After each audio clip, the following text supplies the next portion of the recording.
காஞ்சிபுரத்தில் பல்லவ ராஜா ஒரு கோவில் கட்டினார், கைலாசநாதர் கோவில்.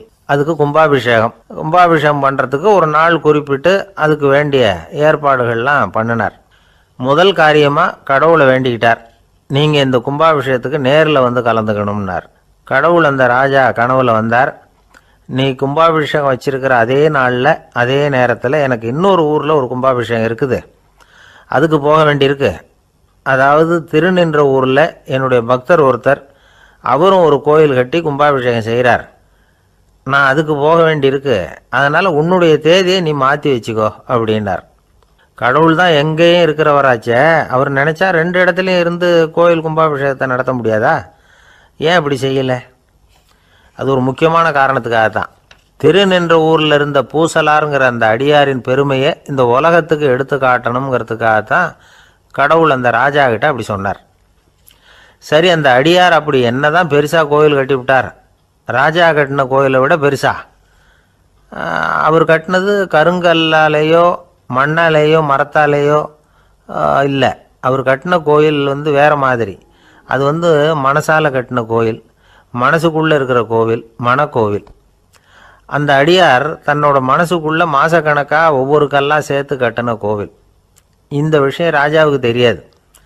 அவர் என்ன நினச்சிட்டாரு, அது நாம் கட்டின கற்கோயிலை விட ரொம்ப பெருசாக இருக்கும் போல இருக்கு அப்படின்னு நினச்சிட்டார். சரி, அப்பேற்பட்ட அந்த கோயிலை தரிசனம் பண்ணிவிட்டு வருவோம் அப்படின்னு நினச்சி ராஜா திருநின்ற ஊருக்கு போகிறார். அங்கே போய் பார்த்தா கோயிலையும் காணும், ஒன்றையும் காணும். கடைசியில் பூசலார் கட்டின மனக்கோவில் தான் அதுங்கிறத அவர் புரிஞ்சுக்கிறார். உடனே அந்த அடியாரின் காலில் விழுந்து வணங்குறார். அவரோ, இது மனசால முயன்ற கோவில், இதுக்கு இத்தனை பெருமையா அப்படின்னு ஆச்சரியப்படுறார். இதில் ஆச்சரியப்படுறதுக்கு ஒன்றும் இல்லை. ஆண்டவன் விரும்புகிறது அகபக்தியையே தவிர புற தோற்றங்களே அல்ல. இதை நாம் புரிஞ்சுக்கிட்டோம்னா நமக்குள்ள எந்த வேறுபாடுகளும் வர்றதுக்கு வழியே இல்லை. இன்னொரு ராஜா இருந்தார். அவர் ஆண்டவனுக்கு படைக்கிறதுக்காக ஒரு தார் நல்ல செவ்வாழை பழமாக எடுத்துக்கிட்டு போகணும்னு நினச்சார். அதனால் நாளே அதை வாங்கிட்டு வர சொன்னார் வேலைக்காரங்கிட்ட.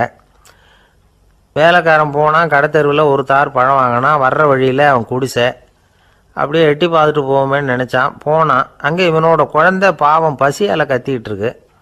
இவன் பார்த்தான், இவ்வளோ பெரிய தாரில் ஒரு 2 பழம் எடுத்தா தெரியவா போகுது அப்படின்னு நினச்சி ஒரு 2 பழத்தை பிச்சு அந்த குழந்தைகிட்ட கொடுத்தான். அதை வாங்கி வயிறார சாப்பிட்டுது, பசி அடங்குச்சு, விளையாட போயிட்டுது. இவன் அதுக்கப்புறம் வாழைப்பழத்தை எடுத்துக்கிட்டு அரண்மனைக்கு வந்தான். 2 பழம் பிச்சிருக்கிறது ராஜாவுக்கு தெரிஞ்சு போச்சு. இவன் உண்மையை சொல்லிவிட்டான்.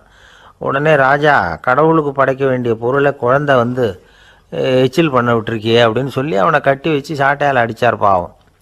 மறுநாள் பழத்தை கோயிலுக்கு எடுத்துகிட்டு போனார். கடவுள் முன்னாடி வச்சார். கடவுள் கண்ணை திறந்து பார்த்தார், பழம்லாம் அழுகி இருக்குது. என்ன இது அழுகி போன பழம் அப்படின்னார். ராஜா முழிச்சார். நல்லா தானே இருந்தது அப்படின்னு நினச்சார். அப்போ கடவுள் அந்த ராஜா கிட்ட சொன்னாராம், இதை பார்ப்பா, இந்த தாரில் 2 பழம்தான் நல்ல பழம், அந்த 2 பழங்களையும் நேற்றுக்கே நான் சாப்பிட்டுட்டேன் அப்படின்னாராம். அப்போ தான் ராஜாவுக்கு புரிஞ்சுது, ஏழை குழந்தையின் பசியை தீர்க்கறதுக்காக உதவுன அந்த 2 பழம்தான் இறைவன் சாப்பிட்ட பழம்னு. இறைவன் இருக்கிற இடம் எது? இதுதான். ஒரு ஊரில் ஒரு மன்னன் இருந்தான், கொடுங்கோல் மன்னன். நிறைய தொந்தரவு பண்ணிக்கிட்டு இருந்தான். அவன் ஒரு தடவை என்ன பண்ணான் தெரியுமா? ஒரு தப்பும் பண்ணாத ஒரு இளைஞனை பிடிச்சி ஜெயிலில் அடைச்சுட்டான். அந்த பையனோட சொந்தக்காரங்கள்லாம் ராஜா கிட்ட போனாங்க. அவன் ஒரு தவறும் பண்ணலை, அவனை விடுதலை பண்ணுங்க அப்படின்னு கெஞ்சி கேட்டுக்கிட்டாங்க. மன்னன் யோசனை பண்ணான். அந்த இளைஞனை கூப்பிட்டுக்கிட்டு வர சொன்னான். அவனை கொண்டாந்து ராஜா முன்னாடி நிறுத்தினாங்க. இதை பாருப்பா, உன்னை நான் விடுதலை பண்ணுவேன், ஆனால் ஒரு கண்டிஷன், அந்த நிபந்தனையை நீ நிறைவேற்றினா உனக்கு விடுதலை அப்படின்னா மன்னன். சரின்னு ஒத்துக்கிட்டான் பையன். மன்னன் கண்டிஷன் என்னங்கிறத சொன்னான். உங்ககிட்ட ஒரு செம்மறி ஆட்டை கொடுக்க போகிறேன், 1 மாதத்துக்கு அதுக்கு தேவையான தீனியையும் கொடுக்க போகிறேன். 1 மாதம் கழித்து அந்த ஆட்டை எடை போட்டு பார்ப்பேன். அந்த ஆட்டின் எடை கொஞ்சம் கூட கூடி இருக்கக்கூடாது. எடை கூடி இருந்தால் உனக்கு விடுதலை கிடையாது. என்ன சொல்கிற அப்படின்னா. பையனுக்கு ஒன்றும் புரியல, பயமாக போயிட்டுது. குழம்பிக்கிட்டே நின்றுக்கிட்டு இருக்கிறான். சரி, ஒரு நாள் டைம் தரேன், நல்லா யோசனை பண்ணி பார்த்துட்டு நாளைக்கு உன் முடிவை சொல்லு அப்படின்னா மன்னன். பையன் கவலையோடு வெளியில் வந்தான். அங்கே ஒரு பெரியவர் நின்றுக்கிட்டு இருந்தார். அவர்கிட்ட விஷயத்தை சொன்னான். அந்த பெரியவர் இந்த பையனுக்கு காதோட காதாக ஒரு வழியை சொல்லி கொடுத்தார். அதை கேட்டதும் பையன் மறுபடியும் மன்னன் முன்னாடி நின்னா, உங்கள் நிபந்தனையை ஏற்றுக்கிறேன்னு சொன்னான். மன்னன் வந்து ஒரு ஆட்டுக்குட்டியையும் அதுக்கு ஒரு மாதத்துக்கு தேவைப்படுற தீவனத்தையும் கொடுக்கும்படியாக உத்தரவு போட்டான். கொடுத்தாங்க, ஓடிட்டு போயிட்டான். ஒரு மாதம் தினமும் தவறாமல் அந்த தீவனத்தை ஆட்டுக்குட்டிக்கு போட்டுக்கிட்டு இருக்கிறான். ஒரு மாதம் கழித்து அந்த ஆட்டை வந்து அரண்மனைக்கு ஓட்டிகிட்டு போனான். மன்னன் அதை எடை போட்டு பார்க்குறான், எடை கூடவே இல்லை, அப்படியே தான் இருக்குது. உடனே போட்ட நிபந்தனைப்படி அந்த இளைஞனை வந்து விடுதலை பண்ணிவிட்டான். சரி, ஆட்டுக்கு எடை கூடாமல் இருக்கிறதுக்கு அந்த பெரியவர் சொல்லி கொடுத்த யோசனை என்ன அப்படின்னா, அது வேற ஒன்றும் இல்லை. அந்த ஆட்டுக்கு எதிரில் அது கண்ணில் படுற மாதிரி ஒரு ஓநாயை கட்டி போட சொன்னார். அவ்வளவுதான். ஆட்டுக்கு ஓநாய்ங்கிறது பிறவி பகை. ஓநாயை பார்த்தா ஆடு நடுங்க ஆரம்பிச்சிடும், அவ்வளவு பயம். தினமும் அந்த ஆடு பயந்துக்கிட்டே தீனி சாப்பிட்டுது, எடை கூடல. அதுதான் ரகசியம். இது வந்து சின்ன பிள்ளைங்களுக்கான ஒரு கதை. இதிலேருந்து தெரிஞ்சுக்க வேண்டிய உண்மை என்னென்னா, நாமெல்லாம் சாப்பிட்றப்ப மனசும் உடம்பும் அமைதியாக இருக்கணும். அப்போ தான் அது உடம்புல ஒட்டும். அவசரத்துலேயும் பயத்துலையும் சாப்பிட்டா அது சரியாக ஜீரணமாகாது. இன்னொரு ராஜா இருந்தார். அவரும் ஒரு இளைஞனை ஜெயிலில் அடைச்சி விட்டார். விடுதலை பண்ணணும்னா ஒரு கண்டிஷன்னார். என்னன்னு கேட்டான். ஒரு ஆட்டுக்குட்டியை அவன் முன்னாடி கொண்டாந்து நிறுத்துவேன், நீ அதுக்கிட்ட ஒரு கேள்வி கேட்கணும், அதுக்கு சரியான பதிலை சொல்லணும். அப்படி செஞ்சுட்டா உனக்கு விடுதலைன்னார். இளைஞன் யோசனை பண்ணி பார்த்தான், சரின்னு ஒத்துக்கிட்டான். அது பிரகாரமே ஆட்டுக்குட்டியை பதில் சொல்ல வச்சுட்டான். என்ன நடந்தது தெரியுமா? ஆட்டுக்குட்டியை கொண்டாந்து நிறுத்தினாங்க. இவன் மெதுவாக அதுக்கிட்ட போனான். அது காதுகிட்ட போய் ஏப்ரலுக்கு அடுத்த மாதம் என்ன மாதம்னு கேட்டான். அது உடனே மேன்னு கத்திச்சு. இவன் விடுதலை ஆயிட்டான். ஜெருசலேம் அங்கே உள்ள ஒரு தேவாலயம், அதில் உள்ள பலிபீடத்தின் முன்னாடி ஒரு பெட்டி உண்டு. அது காணிக்கை பெட்டி. ஆலயத்துக்கு வர்றவங்க பிரார்த்தனை பண்ணிவிட்டு திரும்பி போகிற சமயத்தில் அந்த பெட்டியில் காணிக்கை போடுவாங்க. அவங்களால எவ்வளவு முடியுமோ அவ்வளவு போடுறது வழக்கம். அவங்கவுங்க வசதிக்கு தகுந்த மாதிரி போடுவாங்க. வசதி உள்ளவங்களாக இருந்தாலும் சரி, வசதியே இல்லாத வறியவர்களாக இருந்தாலும் சரி, ஆலய காணிக்கை பெட்டியில் காசு போடுறது அவங்களுக்கு ரொம்ப பெருமையான ஒரு செயல். ஒரு சமயம் இயேசு தம்முடைய சீடர்களோடு அந்த ஆலயத்துக்கு வரார். அங்கே உட்காந்து ரொம்ப நேரம் வழிபாடு பண்ணிகிட்டு இருக்கிறார்.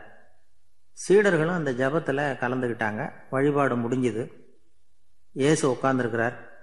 காணிக்கை பெட்டியில் காசு போடுறவங்கள கவனிக்கிறார். சீடர்களும் அதையே கவனிச்சுக்கிட்டு இருக்கிறாங்க. ரொம்ப பேர் வரிசையாக வந்தாங்க. அவங்களால முடிஞ்ச அளவுக்கு காசு போட்டுட்டு அவங்க பாட்டுக்கு போய்கிட்டு இருக்கிறாங்க. வசதியானவங்க நிறைய பேர் வந்தாங்க. அதுக்கு மத்தியில் வயசான ஒரு அம்மா, அவங்களும் வந்து காசு போட்டுட்டு போகிறாங்க. இப்போ இயேசு தன்னுடைய சீடர்கள் பக்கம் திரும்பினார். ஒரு கேள்வி கேட்டார். இப்போ இந்த காணிக்கை பெட்டியில் நிறைய பேர் வந்து காசு போட்டுட்டு போகிறத நீங்கள் கவனிச்சிங்க. இன்னைக்கு இந்த காணிக்கை பெட்டியில் ரொம்பவும் அதிகமாக காசு போட்டது யார் அப்படின்னு கேட்டார். முதல்ல வந்தார ஒரு பெரிய மனுஷன், அவர் தான் அதிகமாக போட்டார் அப்படின்னார் ஒருத்தர். மூணாவதாக வந்தவர் தான் அதிகமாக போட்டார், நான் கவனித்தேன் அப்படின்னாரு இன்னொருத்தர். இப்படி ஆளுக்கு ஒரு விதமாக சொல்கிறாங்க. கடைசியாக இயேசு சொன்னாராம், இன்றைக்கு அந்த பெட்டியில் அதிகமாக காசு போட்டவங்க அந்த வயசான அம்மா தான் அப்படின்னாராம். சீடர்களுக்கு ஒன்றும் புரியல. அந்த அம்மா ரொம்பவும் ஏழையாச்சே, அவங்க எப்படி அதிகமாக காணிக்கை செலுத்த முடியும் அப்படிங்கிறது அவங்க சந்தேகம். இயேசு விளக்குனார். நிறைய பேர் வந்தாங்க, நிறையவே காசுகள் போட்டாங்க, அது உண்மைதான். ஆனாலும் அந்த அம்மா என்ன பண்ணாங்க கவனிச்சிங்களா? வந்தாங்க, தன்னுடைய காசு பையை திறந்தாங்க, அப்படியே கொட்டுனாங்க. அதில் இருந்தது ரெண்டு காசுகள் தான். அந்த 2 காசும் காணிக்கை பெட்டியில் விழுந்துட்டுது. மற்றவங்கள்லாம் தங்கள்கிட்ட இருந்த செல்வத்தின் ஒரு சிறு பகுதியை எடுத்து பெட்டியில் போட்டாங்க. ஆனால் இந்த அம்மா தன்கிட்ட என்ன இருந்ததோ அதை அப்படியே போட்டுட்டாங்க. தன்னுடைய பிழைப்புக்காக வச்சிருந்த அவ்வளவையும் இழக்கிறதுக்கு தயாராயிட்டாங்க. அவ்வளவு தாராள மனசு அவங்களுக்கு. அதனால அவங்க செலுத்தின காணிக்கை தான் அளவில் அதிகம் அப்படின்னார். விலை மதிப்பில்லாத முத்து புதையல் ஒருத்தனுக்கு கிடைக்க போகுதுன்னு வச்சுக்கோங்க. அதன் மதிப்பை உணர்ந்தவன் என்ன பண்ணுவான்? அதை அடையறதுக்காக தன்கிட்ட இருக்கிற எதையும் கொடுக்கறதுக்கு தயாராக இருப்பான் இல்லையா? அது மாதிரி தான் இதுவும் அப்படின்னார்.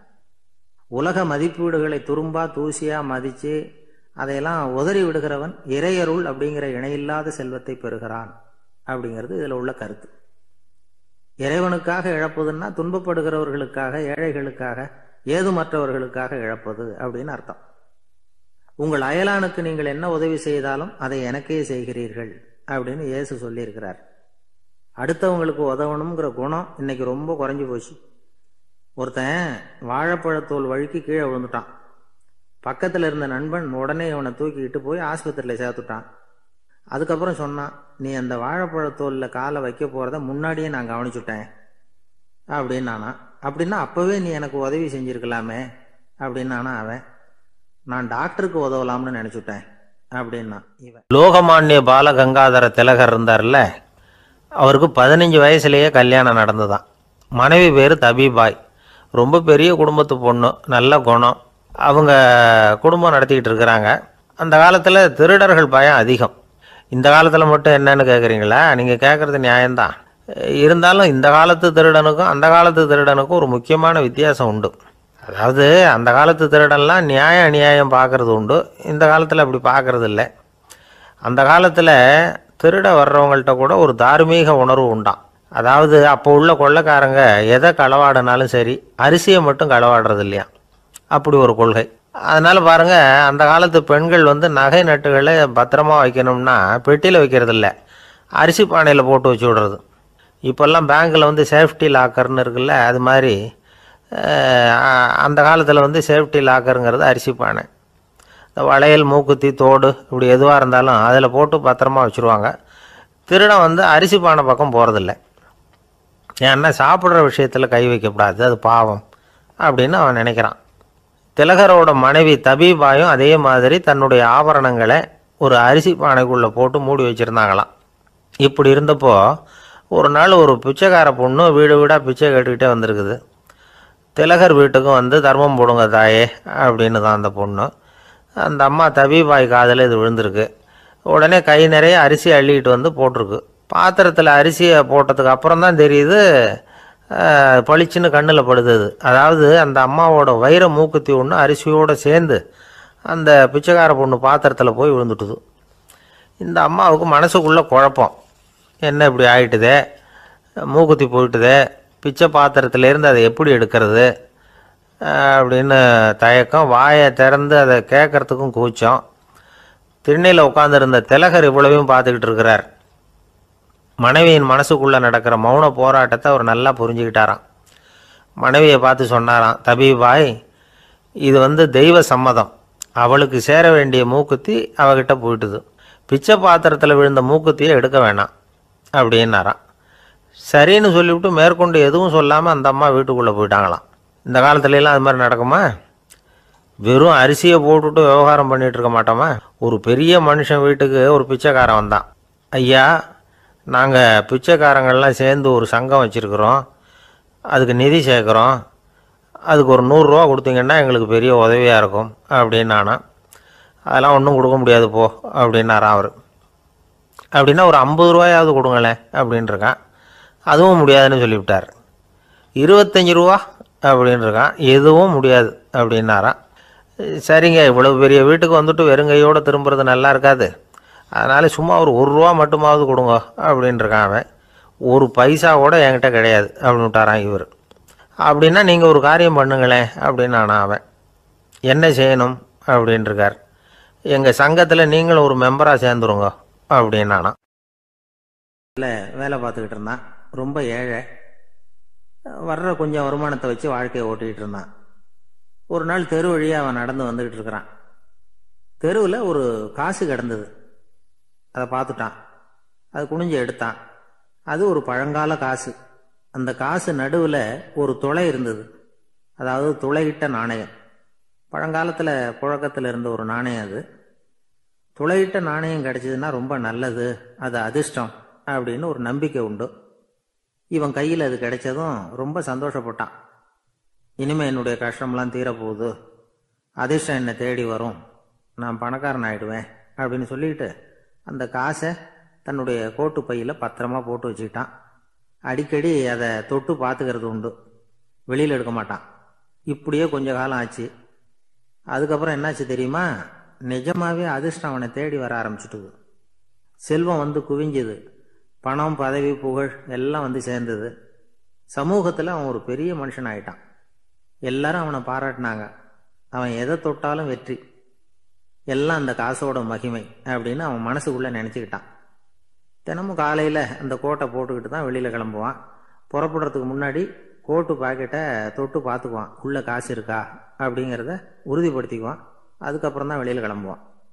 இப்படியே பல வருஷம் ஓடி போச்சு. ஒரு நாள் அவனுக்கு அந்த ஆசை வந்துட்டுது. அதாவது அந்த துளையிட்ட நாணயத்தை எடுத்து கண்ணால் பார்க்கணும் அப்படின்னு. காலையில் சாப்பிட்டுக்கிட்டு இருந்தான். அப்போ தன்னுடைய மனைவி கிட்ட சொன்னான், ரொம்ப நாளைக்கு அப்புறம் என்னுடைய அந்த நாணயத்தை இன்னைக்கு வெளியில் எடுத்து பார்க்க போறேன்னா. என்னத்துக்கு அது, இப்போ அதை பார்க்க வேணாமே அப்படின்னு மெதுவாக இழுத்தாங்க அந்த அம்மா. இல்லை இல்லை, நான் பார்த்தே தீரணும் அப்படின்னு அவன் தன்னுடைய சட்டை பைக்குள்ள கையை விட்டான். உள்ள இருந்த நாணயத்தை வெளியில் எடுத்தான். பார்த்தா அவனுக்கு ஆச்சரியமா போச்சு. அந்த நாணயத்தில் தொலையே இல்லை. என்ன ஆச்சு அப்படின்னு சொல்லி அவன் ரொம்ப குழம்பி போயிட்டான். இப்போ அந்த அம்மா சொன்னாங்க, நான் தான் ஒரு நாள் உங்கள் கோட்டு ரொம்பவும் தூசியாக இருக்கேன்னு சொல்லி அதை ஜன்னலுக்கு வெளியில் உதறினேன். உள்ளே இருந்த அந்த காசு அப்போ எனக்கு தெரியாது, ஞாபகத்தில் இல்லை. அது தெருவில் விழுந்துட்டது போல இருக்கு. அதுக்கப்புறம் எவ்வளவோ தேடி பார்த்தேன், கிடைக்கல. அதுக்குள்ளே அதை யாரோ எடுத்துகிட்டு போயிட்டாங்க போல இருக்கு. அது இல்லைங்கிறது உங்களுக்கு தெரிஞ்சால் வருத்தமாக இருக்குமேங்கிறதுக்காக நான் தான் வேற ஒரு நாணயத்தை எடுத்து சட்டை பைக்குள்ளே வச்சுட்டேன் அப்படின்னு விவரத்தை சொன்னாங்க அந்த அம்மா. இது எப்போ நடந்ததுன்னு கேட்டான். உங்களுக்கு அந்த காசு கிடைச்சதே அன்னைக்கு மறுநாளே இது நடந்து போச்சு அப்படின்னாங்களாம். இதை கொஞ்சம் யோசனை பண்ணி பாருங்க. அவனுக்கு அதிர்ஷ்டத்தை கொடுத்தது அந்த நாணயம் இல்லை, அவனுடைய நம்பிக்கை, அதாவது தன்னம்பிக்கை. அதுதான் வேலை செஞ்சிருக்கு. இதிலிருந்து நாம தெரிஞ்சுக்க வேண்டியது என்னன்னா, வாழ்க்கையில முன்னேற நினைக்கிறவங்களுக்கு தன்னம்பிக்கை ரொம்ப முக்கியம். அது இல்லைன்னா முன்னேற முடியாது. ஒருத்தன் சொன்னானா, நான் எப்பவுமே என்னதான் சார் நம்புவேன், மற்றவங்கள நம்ப மாட்டேன். நேற்றுக்கு பாருங்க, திடீர்னு 10 பேர் என்ன அடிக்க வந்துட்டாங்க, நான் ஒருத்தனாவே அதை சமாளித்தேன் அப்படின்றான் ரொம்ப பெருமையா. அது எப்படின்னு கேட்டாங்களாம். ஒரே ஓட்டமாக அங்கேருந்து ஓடி வந்துட்டேன் அப்படின்னு. ஒரு ஊரில் ஒரு மன்னர் இருந்தார். ஒரு நாள் அவருடைய அரசவைக்கு ஒரு ஓவியன் வந்தான். அவன் சீனா தேசத்திலிருந்து வந்தவன், தாவோ சிந்தனையாளன். அவன் அங்கே வந்து மன்னர் முன்னாடி நிற்கிறான். யாரும் செய்ய முடியாத ஒரு காரியத்தை என்னால் செய்ய முடியும்னா. இவன் இப்படி சொன்னதை கேட்டதும் ஏற்கனவே அங்க இருந்த அரசவை ஓவியன் ஒருத்தனுக்கு கோபம் வந்துட்டுது. இதோ பாரு, இப்படிலாம் பேசக்கூடாது, நான் வேணும்னா உன்னுடைய சவாலை ஏத்துக்கிறேன் அப்படின்னா. நாம 2 பேரும் ஓவியம் தீட்டுவோம், அதை பார்த்துட்டு நம்ம 2 பேர்ல யாரு சிறந்த ஓவியன் அப்படிங்கிறத மன்னரே தீர்மானம் செய்யட்டும், என்ன சொல்ற அப்படின்னு கேட்டான் அவன். அவனும் சரின்னு ஒத்துக்கிட்டான். போட்டி ஆரம்பமாச்சு. அரசர் அவங்களுக்கு 2 சுவர்களை ஒதுக்கி கொடுத்தார். 6 மாச காலம் அவகாசம் கொடுத்தார். 2 ஓவியர்களும் அவங்கவங்க வேலையை ஆரம்பிச்சாங்க. இரவு பகலா வேலை செய்ய ஆரம்பிச்சுட்டாங்க. 6 மாசம் முடிஞ்சது. அரசர் வந்து பார்த்தார். முதல்ல தன்னுடைய அரசவை ஓவியர் தீட்டி இருந்த ஓவியத்தை பார்த்தார். ரொம்ப பிரமாதமா இருந்தது, பாராட்டினார். இதோ பாரு, உன்னுடைய ஓவியம் அற்புதமா இருக்கு, உயிரோட்டம் உள்ளதா இருக்குது, கலையின் உச்சமே இதுதான், இதை விட சிறந்த ஒரு ஓவியத்தை வேற யாராலையும் படைக்க முடியாது அப்படின்னார். அதுக்கப்புறம் அந்த சீன ஓவியன் கிட்ட போனார். எங்க உன்னுடைய ஓவியம்னு கேட்டார். திரைச்சீலையை விலக்கி விட்டு பாருங்கன்னா. மன்னர் வந்து அந்த திரைச்சீலையை விளக்குனார். உள்ள வந்து ஓவியம் இருக்க வேண்டிய இடம் கண்ணாடி மாதிரி தெரிஞ்சுது. அவன் அந்த 6 மாச காலமா அந்த சுவரை வந்து தேய்ச்சி தேய்ச்சி கண்ணாடி மாதிரி ஆக்கி வச்சிருக்கிறான். அதுக்கு நேரா எதிர் சுவரில் அரசவை ஓவியன் தீட்டின ஓவியம் இருக்கு. அது எதிரில் இருந்த இந்த கண்ணாடியில பட்டு பிரதிபலிக்குது. மன்னர் யோசனை பண்ண ஆரம்பிச்சார். அப்புறம் அந்த சீன ஓவியனை பார்த்து கேட்டார், இதோ பாரு, நீ என்னுடைய ஆளை வந்து தோற்கடிச்சுட்ட அப்படிங்கிறதுல சந்தேகம் இல்லை, ஆனாலும் எங்களை ஏமாத்தி இருக்கிற, எந்த ஓவியமும் நீ வரையிலையே அப்படின்னார். அரசே, இதுதான் உண்மையான ஓவியம், உயிருள்ள ஓவியம். இது வந்து மனோபாவங்களை பிரதிபலிக்கும், மாறுகின்ற காலங்களை அப்படியே காட்டும் அப்படின்னா அந்த சீன ஓவியன். கையால வரைகிற ஓவியங்கள்ல சலனம் இல்லை, கண்ணாடி அப்படி கிடையாது, சக்தியின் ஓட்டம் அதுல எப்பவும் இருந்துகிட்டே இருக்கும்.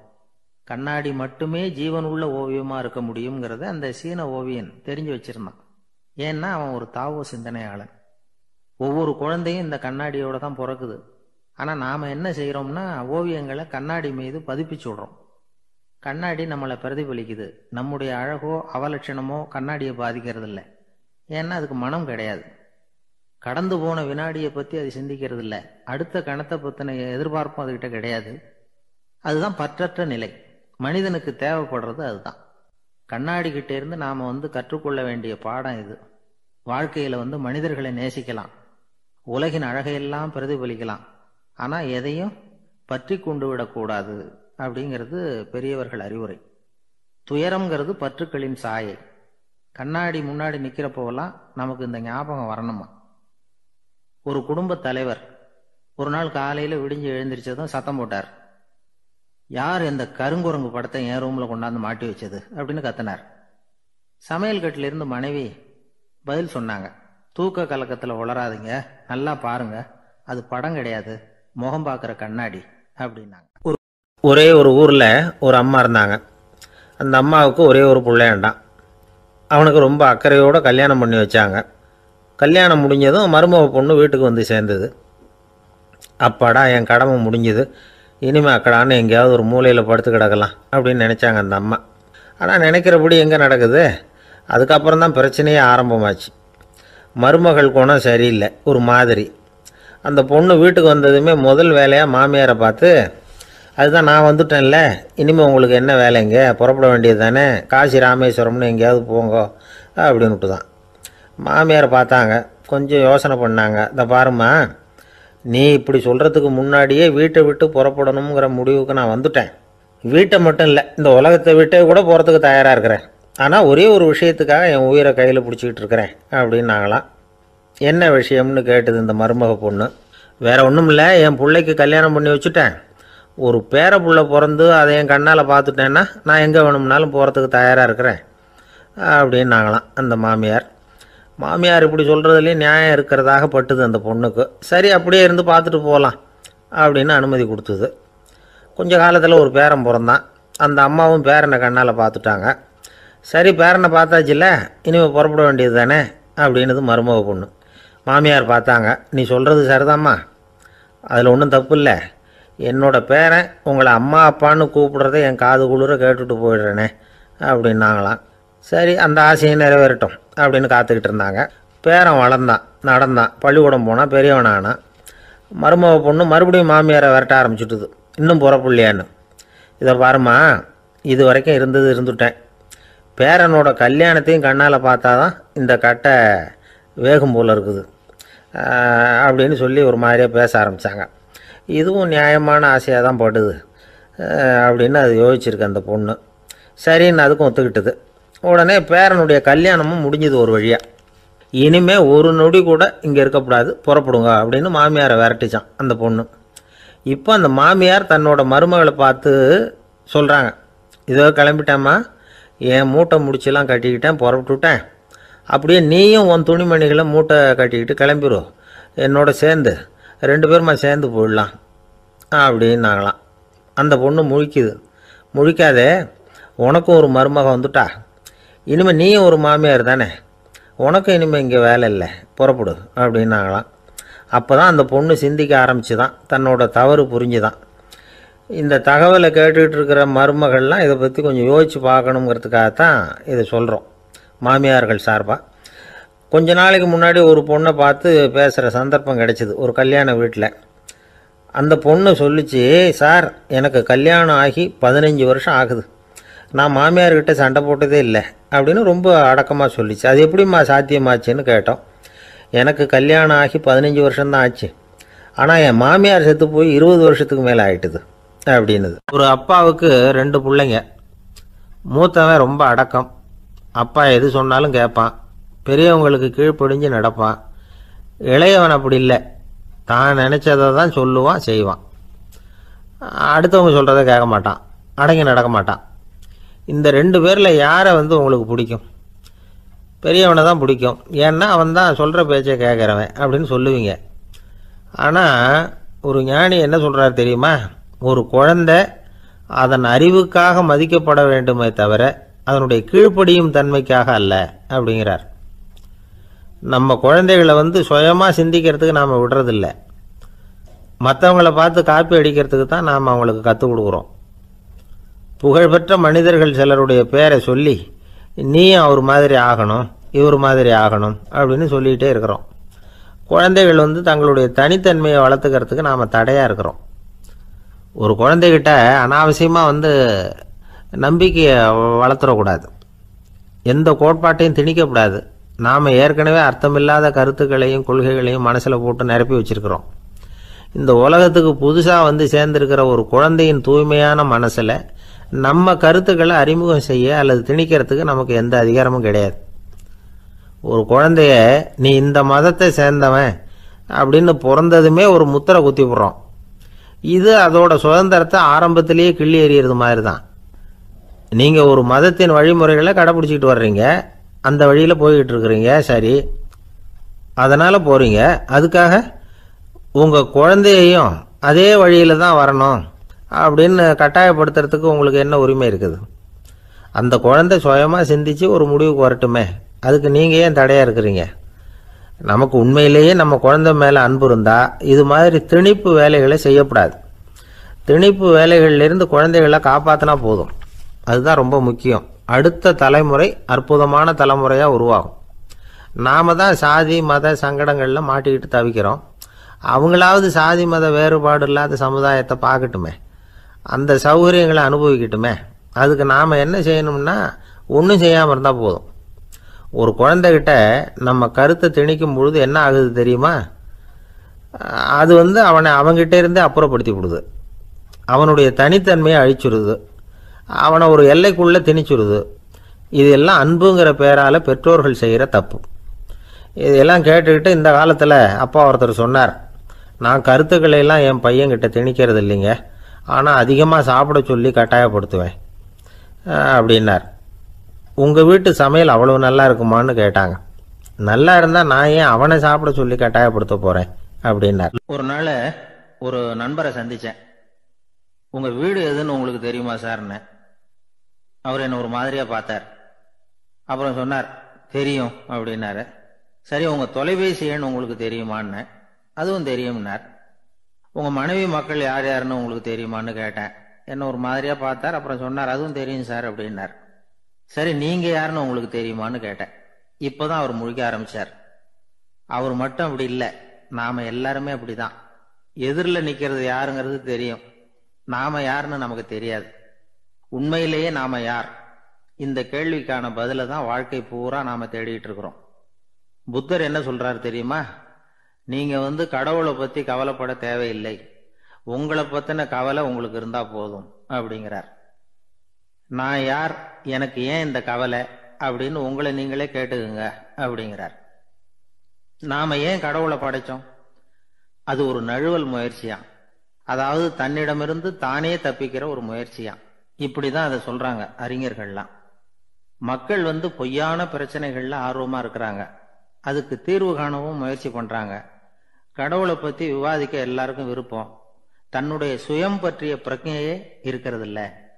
ஆகக்கூடிய விஷயம் என்னன்னா, கடவுள் சமாளிப்புக்கு பயன்படுத்தப்படுகிறார். மனவியல் என்ன சொல்லுது தெரியுமா? கடவுள், சொர்க்கம், மறுபிறவி இதை பத்தி எல்லாம் பேச ஆரம்பிக்கிறவங்க யார் தெரியுமா? போருக்கு போறவன், துன்பத்துல சிக்கி கஷ்டப்படுறவன், நோய் படுக்கையில விழுந்தவன், இவங்க தான். நாம அனுபவத்திலேயே பார்க்குறோமே இதையெல்லாம். கடவுளை துணைக்கு கூப்பிடுறவங்க யாருன்னு கவனிச்சு பாருங்க. பரீட்சை எழுத போறவன், வேலை தேடி அலையிறவன், பண நெருக்கடியில் இருக்கிறவன், விபத்துல சிக்கிக்கிட்டவன், இவங்கெல்லாம் தான். தேர்வுல வெற்றி பெற்றதும் அவரை துணைக்கு கூப்பிடுறது இல்லை, வேலை கிடைச்சதும் அவர் துணை தேவைப்படுறது இல்லை. ஏன் இப்படி? கொஞ்சம் யோசனை பண்ணி பாருங்க. துன்பம் வருகிற போது அந்த துன்பத்தை தவிர்க்க வேண்டிய நிலையில அதிலிருந்து நழுவி போறதுக்காக பிரார்த்தனை தேவைப்படுது. எல்லாம் நல்லபடியா நடக்கிறப்போ பிரார்த்தனை செய்யறது இல்லை. புத்தருடைய வழி என்ன தெரியுமா? அந்த வழியில கடவுளும் கிடையாது, பிரார்த்தனையும் கிடையாது. புத்தர் செய்தது இதைத்தான். அதாவது கடவுள்கிட்ட இருந்து மனிதனையும், மனிதன் கிட்ட இருந்து கடவுளையும் அவர் விடுவித்தார். புத்த மதம் என்ன சொல்லுது தெரியுமா? கடவுள் பிரச்சனை அல்ல, மனிதன் தான் உண்மையான பிரச்சனை அப்படின்னு சொல்லுது. உங்களை நீங்க நல்லா தெரிஞ்சுக்கிட்டா போதும், நீங்களே கடவுள் ஆயிடுவீங்க அப்படிங்கிறது தான் புத்த மதம். அதனால நமக்கு தேவை உள்முக பயணம். நான் யார் அப்படிங்கிற கேள்வியோட உள்ள போகணும். அங்க போனாதான் தெரியும் நான் அப்படின்னு அங்க யாருமே இல்லைங்கிறது. இதெல்லாம் புத்தர் சொல்லுகிற ஒரு தத்துவம்.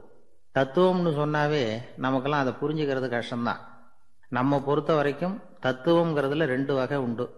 ஒன்னு தத்துவம், இன்னொன்னு மகா தத்துவம். தத்துவம்னா என்ன தெரியுமா? கேட்கறவங்களுக்கு புரியக்கூடாது, அதுதான் தத்துவம். மகா தத்துவம் என்னன்னா சொல்றவங்களுக்கும் புரியக்கூடாது. அந்த வகையில பார்த்தா இன்று ஒரு தகவலும் ஒரு மகா தத்துவம் தான். கணவன் மனைவி அன்பா இருக்கணும், ஒருத்தர் ஒருத்தர் நல்லா புரிஞ்சுக்கணும், விட்டு கொடுக்குற மனப்பான்மை வேணும். அதுதான் ஒரு நல்ல குடும்பம். இன்றைக்கி பல குடும்பங்களில் அர்த்தமில்லாத சண்டைகள் தான் அதிகம். கிராமப்புறங்களில் வேடிக்கையாக ஒரு கதை சொல்லுவாங்க. ஒரு ஊரில் ஒரு ஆள் இருந்தான், வேலை வெட்டி இல்லாமல் சும்மாவே இருந்தான். அவனுக்கு கல்யாணம் பண்ணி வச்சாங்களாம். மனைவி வந்து சேர்ந்தா. சும்மாவே உட்காந்துருக்கிறியே, ஏதாவது சம்பாதிக்கிற வழியை பாரு அப்படின்ட்டுருக்கா. அதுக்கு தான் யோசனை பண்ணிகிட்ருக்கிறேன், ஒரு அருமையான ஐடியா அப்படின்னு நானா. என்ன அது சொல்லு அப்படின்ட்டுருக்கா. அவள் ஒரு ஆட்டுக்குட்டி வாங்க போகிறேன்ருக்கான். அதை வாங்கி என்ன பண்ண போகிறேன்னா, அந்த குட்டி வளரும், பெருசாகும், அதுக்கப்புறம் அது நிறைய குட்டி போடும் அப்படின்ட்டுருக்கான். சரி, அப்புறம் என்ன, அதையெல்லாம் சந்தையில் கொண்டுட்டு போய் விற்றுவிட்டு அந்த காசுக்கு ஒரு எருவு மாடு வாங்கலாம். சரி, அது எதுக்கு? எருவு மாடு நிறைய பால் கொடுக்கும், அதை கொண்டுகிட்டு போய் பால் பண்ணையில் கொடுப்பேன், அல்லது நானே விற்றுருவேன், கை நிறைய காசு கிடைக்கும். அதுக்கப்புறம் ஒரு பசுமாடு வாங்குவேன், பாலையும் விற்கலாம், நாமளும் காய் போட்டு சாப்பிட்லாம், இப்படிலாம் சொல்லியிருக்கான். அப்போ அந்த பொண்ணு சொல்லிச்சான், அடுத்த தெருவில் இருக்கிற எங்கள் அம்மா வீட்டுக்கும் கொஞ்சம் பால் கொடுத்து அனுப்பலாம் அப்படின்ட்டுருக்கான் அந்த பொண்ணு. இந்த இடத்துல கணவனுக்கு கோபம் வந்துட்டுது. அது எப்படி உங்கள் அம்மா வீட்டுக்கு எதுக்கு கொடுக்கணும், அதெல்லாம் முடியாதுன்றிருக்கான். இந்த இடத்துல சண்டை ஆரம்பமாயிட்டுது. கொஞ்ச நேரத்தில் ரெண்டு பேரும் சத்தம் போட ஆரம்பிச்சிட்டாங்க. கடுமையான சண்டை நடக்கிறத பக்கத்து வீட்டுக்காரன் காதில் வாங்கினான். அவன் ஓடியாந்தான். அவனுக்கு தெரியும், வாங்காத மாட்டுக்காக இப்படி சண்டை போட்டுக்கிட்டு இருக்கிறாங்கங்கிறது அவனுக்கு புரியும். அவன் ஓடி வந்து சொன்னான், ஏண்டா உன்னோட பசுமாட்டை ஒழுங்காக கட்டி போடக்கூடாதான்ருக்கான். என்னடா சொல்கிறேன்னா, இவன் உன் மாடு என் தோட்டத்தில் வந்து மேய்ஞ்சுட்டுது, பயிரெலாம் நாசமாயிட்டுது, 10,000 ரூபா அளவுக்கு சேதம், அதை வாங்கிட்டு போகிறதுக்கு தான் வந்தேன், குடுறா 10,000 நானா. இவன் அரண்டு போயிட்டான். அப்புறம் சொன்னான், டேய் நான் இன்னும் மாடே வாங்கலையே, அதுக்குள்ளே அது வந்து எப்படிடா உன் தோட்டத்தில் மேயும், என்னடா உளர்றேன்ருக்கான். நீ தாண்டா இப்போ உளறிக்கிட்டு இருக்க, மாடே வாங்கலை, அதுக்குள்ளே எப்படிடா வந்து உன்னுடைய மனைவி அவங்க அம்மா வீட்டுக்கு பால் கொடுத்து அனுப்ப முடியும் அப்படின்னு அவன் கேட்டானா. நம்மளால் இப்போ தான் புத்தி வந்துதான். அர்த்தமே இல்லாத சண்டை போட்டுக்கிட்டு இருக்கிறோம் அப்படிங்கிறத அவன் புரிஞ்சுக்கிட்டானான். இது நம்ம முன்னோர்கள் சொல்லியிருக்கிற ஒரு கதை. சண்டையில் தான் அர்த்தம் இல்லையே தவிர கதையில் அர்த்தம் உண்டு. அதாவது இல்லாத விஷயங்களுக்காக சண்டை போட்டுக்கிட்டு இல்லறத்தை வீணாக்கிக்கிட்டு இருக்கிற மனிதர்கள் இன்றைக்கு நிறைய பேர் இருக்கிறாங்க. ஒருத்தன் தன்னுடைய மனைவியை பற்றி மாமனார்கிட்ட புகார் சொன்னானா, மாமா உங்கள் பொண்ணு அர்த்தமில்லாத சண்டை போடுறா, எதுக்கு எடுத்தாலும் எடுத்தெறிஞ்சு பேசுகிறா அப்படின்ட்டுருக்கான். நீ எப்படி மாப்பிள்ளை அதை சமாளிக்கிற அப்படின்னு கேட்டிருக்காரு அவர். அவள் எடுத்தெறியறது என் மேலே படாமல் ஒதுங்கி நின்றுக்கிறேன் அப்படின்னு நானா. இவன்